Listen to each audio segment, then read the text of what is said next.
we did want to read a statement. This is going to be from Commander Lee Davis. I'll read it in behalf of him. Homicide 62 did involve a person experiencing homelessness. So again, this statement is in behalf of Commander Lee Davis, Leedavis. And I'll just read the statement for you now. It says, "My condolences and prayers to all involved and impacted. Loss of life is always tragic. This is particularly tragic because of the recklessness of human behavior. The Austin Police Department is working diligently with all the stakeholders including Caritas, the site management team, security, the Homeless Strategy Office, and of course, our council member, Jose Vela. Our goal is to find meaningful and pragmatic ways to ensure that there is no misalignment of intent of the location and impact to the community. This location houses some of our most vulnerable community members, and for some, this is a last stop for hope. That does not mean their hope should come at the cost of everyone else's safety and well-being. Finding that intersection of coexistence where everyone has a seat at the table and benefits from that seat is where we seek to be." And with that, we'll turn it over to some general questions from Lieutenant Askew, or general statements from Lieutenant Askew. Once we get to questions for the detectives, if you could raise your hand, please, and then we'll call on you for those. Thank you. Good morning, everyone, and thank you for coming today. My name is Sheldon Askew, and like Claire said, I'm the lieutenant over the homicide and aggravated assault units. I want to start by recognizing the tragic events that have brought us here today. Anytime that anyone loses their life in the city of Austin, it not only affects the family members, the loved ones, and the friends of those who have passed, but the community at large. And the police department wants to recognize that and offer its condolences to all those that were affected. Today we're going to give a briefing on multiple homicide cases that have happened over the past 2 weeks. We are going to be briefing those cases and offering an opportunity for you all to ask questions. Please keep in mind these are active, ongoing investigations. There are going to be things we might not be able to answer, but it's simply to preserve the integrity of the investigation if that's the case. Before we get started, what I want to do is recognize not only the homicide unit, but I also want to recognize the Lone Star Fugitive Task Force, the risk unit within the police department, the intelligence unit in the police department, and the civilian staff, which includes the victim services units and others who play an integral role in the investigation of these cases and the justice that we seek for the victims involved. And with that, I'll turn it over to Detective Spittler.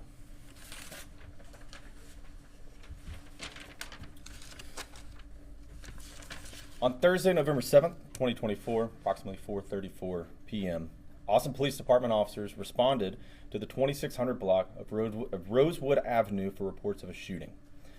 When officers arrived on scene, they found one victim, later identified as Matthew Escalante, with a gunshot wound. Mr. Escalante was transported to a local hospital where life-saving measures were performed. Aggravated assault detectives and crime scene specialists responded to process the scene and interview witnesses. The investigation showed that Mr. Escalante had arrived to meet someone and was then shot and killed by a suspect, who then fled the area with additional suspects. The following day, on November 8th, 2024, at 3:20 p.m., Mr. Escalante was pronounced deceased at the hospital. This case was then transferred to the homicide unit and is actively being investigated as Austin's 58th homicide of 2024. If there's anyone with any information, we are asking that you contact the Austin Police Department at 512-974-TIPS, T-I-P-S. You may submit your tip anonymously through Capital Area Crime Stoppers program by visiting either austincrimestoppers.org or by calling 512-472-8477. A reward of up to $1,000 may be available for any information that leads to an arrest in this investigation. Is there any questions? Do you know what the suspect and victim are meeting up for? At this time, I'm still trying to determine that. Like I said, this is still an active investigation, so we're trying to look at everything possible. Anything else for Detective Spittler? I guess I'll ask if that's all right. The victim, obviously they died the next day. Were they at all responsive in that day to help with the investigation, or do they have family or friends that have helped with the investigation? No, so Mr. Escalante was not responsive during that time. Gotcha. But friends and family, have they been cooperative at all, or have you been able to find them? Yes, so I have been able to speak with friends, have been able to speak with family. They have been cooperating throughout the investigation and helping out in any way that they possibly can. And have you found any of those additional suspects that fled with the primary suspect? Not yet. So I'm still trying to work on any leads that are received by the homicide unit, which is why, again, ask the public to please, if you know anything, then call it in, and that way we can follow up on any investigative leads that may possibly lead to an arrest. Thank you, Detective Spiller. Do Homicide 59, this is Detective Hernandez. Hello, I'm Detective Hernandez with the Austin Police Department Homicide Unit. On Sunday, November 10th, at approximately 6:32 p.m., APD officers responded to the 1900 block of East William Cannon for a call of shoot, stab, hot shot. Multiple callers reported that a male was lying on the ground bleeding and had possibly been stabbed, cut, or possibly hit by a car. The victim could be heard in the background during the 911 calls answering questions. Officers arrived a short time later and found a male on the ground with a defect to his chest and bleeding. The male was identified as Elijah Martinez and was transported to a local hospital and was later pronounced deceased at 8:12 p.m. Aggravated assault and homicide detectives, along with crime scene specialists, responded to the scene. They processed the scene and interviewed witnesses available at that time. It was unclear if the victim had fallen on something or was attacked on or near the sidewalk area. A video canvas of the neighborhood led us to believe that the victim had been stabbed in a homeless encampment behind the AutoZone store nearby, and multiple individuals fled the area after the stabbing.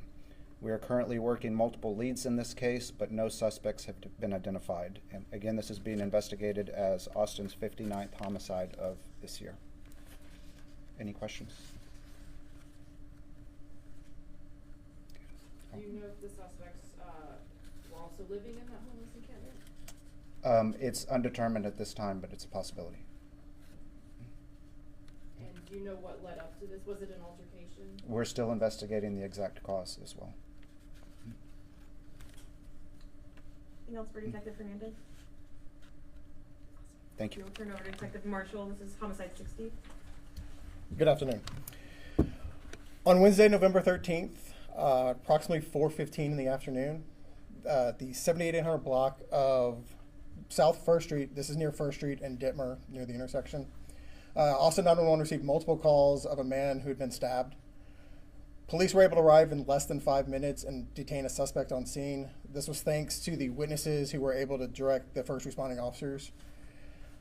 At that time, they detained Luis Pedro Mariquin. Mr. Mariquin was subsequently transferred up here. We were able to speak with Mr. Mariquin. He did admit to stabbing Marco Antonio Nunez Mayan. We believe this is a personal disagreement between the two men. They knew each other from the local community down in South Austin, and he's currently in Travis County Jail.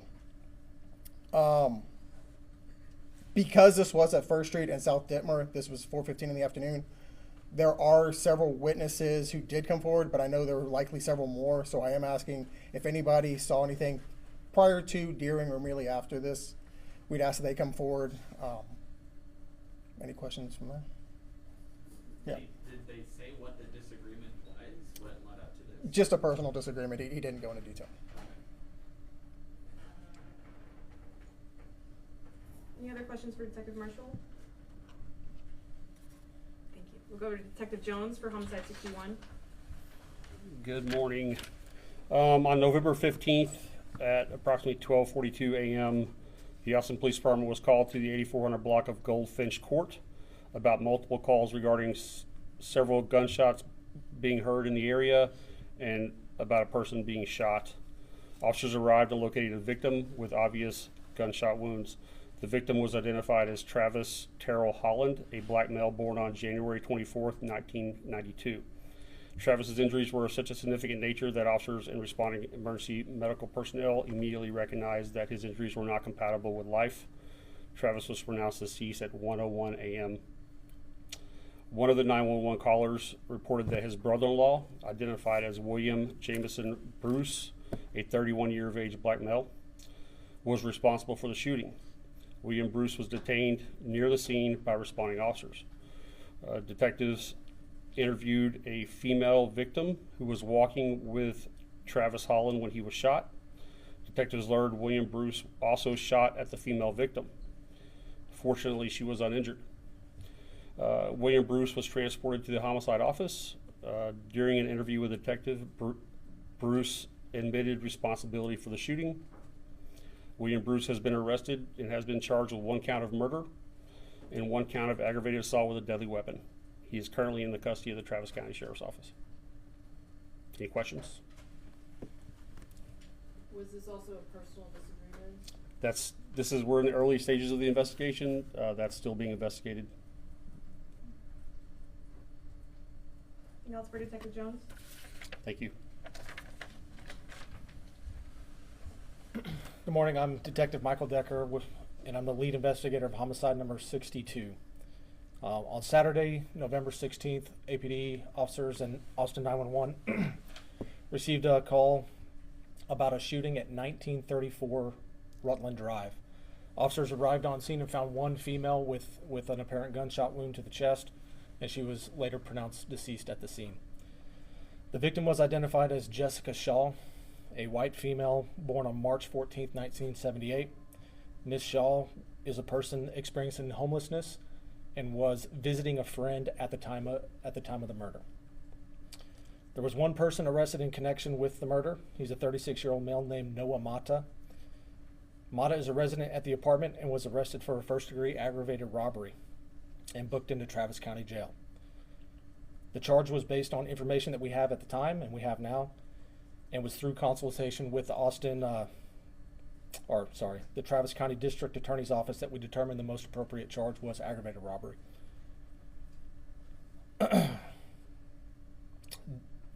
We determined that at the time of the murder, Mata was in an argument or in a disturbance with another person in his apartment. During that disturbance, a firearm was discharged and went through the wall, striking Ms. Shaw. There were other witnesses and persons of interest that we're still looking for. I would like to urge those witnesses and those people to come forward and give statements. And if anyone else knows anything about the murder or the people that were involved, to call 974-TIPS as well. Any questions? I apologize for really slowing it down and making sure we're 100% on the same page, just because it's not a murder charge. You called it a murder, but it's an aggravated robbery. But the intended target, and I'm using that word loosely, was not Jessica Shaw, that the gun was fired and it went through the wall and just happened to kill her? That is correct. Okay. Do you know what led up to that? There's a couple different stories we're still investigating, but we'll just call it a disagreement or disturbance. So was Mata trying to rob the other person in the apartment he was in? That is a possibility, yes, ma'am. Anything else for Detective Decker? If I can ask this really quickly, and just to make sure we're 100% on the same page, just because we are talking about a person who's experiencing homelessness, being the victim, there wasn't any sort of, hate crime intentions. Just obviously there's a heightened tension when it comes to the unsheltered community. There's not any indication that had a role to play at all. Yeah, as mentioned, like the gunshot went through the wall and struck her. She wasn't the intended target, so there was no targeting of her. So. Gotcha. Thank you, Detective Decker. Do we have any general questions for Lieutenant Askew that you would like to ask? Yes, sir. I just keep asking questions. Obviously, we're dealing with several homicides over the last week. You correct me if I'm wrong. It doesn't seem that there's any indication, but that they're all connected. But do you know what has led to such a sharp increase? This is 10% of the homicides almost we've had the entire year just happened in the last week and a half. Yeah, it's difficult to pinpoint exactly the reasons why we've seen this spike over a short period of time. We don't believe these are connected. I mean, as you've been briefed, the detectives are all running independent investigations, and again, we've yet to connect any of these. So I don't really have a solid answer for you, other than to say that, obviously it's concerning to us as a police department as well, that in fact we've seen such a spike. And talking about that concern, can you kind of just address the strain? Obviously, it's well documented and well reported about the strains that are already on the Austin Police Department. Sure. There's not 6 homicides in a week and a half. How is that affecting the department? I'm glad you asked that question. Look, the entire police department is a staffing crisis right now, and homicide is not exempt from that. We've seen a tremendous spike in the number of homicides since 2020 especially, and obviously this unit bears the responsibility to thoroughly investigate and hold those people accountable and responsible, the people who perpetrate those crimes, obviously. So with that being said, they're taxed. Oftentimes these folks are in the office before I get to the office. They're there after I leave the office. They're there on the weekends. They're there at all hours of the day and night. So it's taxing. There's no question about it. It's a burden upon the unit. But again, the dedication, the professionalism by these folks is truly what gets us to where we are, which is, again, solving these crimes and holding folks accountable. Yes, ma'am. In general, when people are charged with crimes in the DA's office, dismisses them or declines prosecution, I mean, how frustrating is it for you guys as a department when, they're back out there possibly committing more crimes? I don't know if frustration is the way we would describe it. A lot of us, some of us live in this community. We all work in this community. We all have a connection to this community, and we all want to prevent crime. That's the reason we joined this police department to begin with. We don't always understand necessarily the reasons why things don't end in the way in which we would prefer them to. But oftentimes we don't have the luxury of knowing everything that's going on behind the scenes. So the reality is that we may not like the outcome, but at the end of the day, it's not going to deter the men and women of this police department, especially the homicide unit, of continuing to go out on a daily basis and investigate these crimes thoroughly and hold folks accountable and arrest them. Anything else we can ask you? Yes, ma'am. I don't know if you know off the top of your head, but compared to data from last year, has there been a similar spike at this time of year, or is it just kind of random? So we're slightly ahead of where we were last year at this time, but it's not by much. Although we can say we're higher currently, that's not taking into account whether or not the spike was attributable to the recent increase of numbers, or if maybe there was a lull maybe in the earlier part of the year or something like that. I don't really know the answers to that question. I can simply tell you that, again, we're higher as of right now. If I can turn it back over here. Yes, sir. Just going back to talking about the strain that's on officers, is there a concern that because of all the things that qualify as what's leading to the strain on officers, staffing shortages, low morale, things like that it's going to impact the investigation of these homicides? Is it slowing down the process, especially of finding some of these suspects in the cases where we don't even know who is responsible? So I think it's hard to quantify whether or not it's slowing the investigation. The Austin Police Department's homicide unit has a very significant or high clearance rate, and we continue to maintain that high clearance rate. Again, it's hard to quantify whether or not it's slowing things down, but it definitely, again, staffing shortages have an impact. There's no doubt. Anything else we can ask you? Yes, ma'am. I guess just as a public safety thing, it sounds like most of these are disagreements between two people who knew each other. I mean, what would be your message to the community, people who might be worried about hearing about this spike of homicides? I'm sorry, can you rephrase the question for me? Yeah, so for people in the community who might be worried about hearing about this spike of homicides, Sure. what would be your message to them? Be kind to one another. Talk, communicate. We can't get to a common place, respecting one another, caring for one another without communication. And I would encourage people to again, be kind. Thank you, Lieutenant, and thank you all. We appreciate you. Thank you. Thank you. Thank you.